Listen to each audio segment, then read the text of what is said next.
Masih bersama saya Rizka Devi dalam Kompas Aceh. Saudara Badan Meteorologi, Klimatologi, dan Geofisika Stasiun Meteorologi Kelas 1 Sultan Iskandar Muda Banda Aceh memperkirakan suhu maksimum pada bulan Ramadan nanti di Aceh mencapai 33 derajat. Walau cukup panas, namun hujan masih berpeluang terjadi hingga Maret nanti. Suhu udara di wilayah Aceh, terutama Aceh Besar dan Banda Aceh, saat ini mencapai 32 hingga 33 derajat Celcius.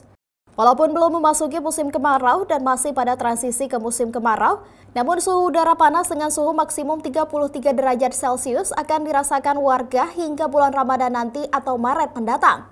Perakirawan cuaca BMKG Banda Aceh Budi Saritua Hutasoid mengatakan saat ini cuaca di Aceh masih dalam peralihan ke musim kemarau.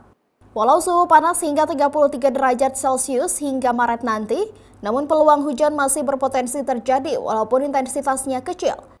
Hujan umumnya berpotensi terjadi pada sore hari termasuk di bulan puasa nanti. Bulan Februari ini memang suhu maksimum di wilayah Aceh, khususnya untuk Banda Aceh dan Aceh Besar itu ada peningkatan suhu ya, di mana suhu maksimum yang tercatat itu bisa berkisar di 32 derajat sampai dengan 33 derajat Celcius.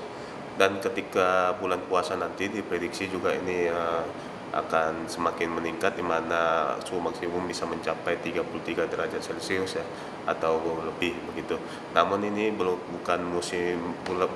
puncak musim kemarau ya, di mana biasanya untuk wilayah Banda Aceh, Aceh Besar itu suhu tertinggi itu umumnya tercatat di bulan Juni, Juli, dan Agustus yang mana bisa mencapai 36 sampai dengan 37 derajat. BMKG Aceh memprediksi puncak musim kemarau akan terjadi pada bulan Juni hingga Agustus nanti, yang ditandai dengan semakin berkurangnya frekuensi hujan dan peningkatan suhu.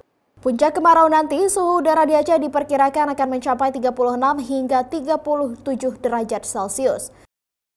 Pusajab, Kompas TV, Banda Aceh.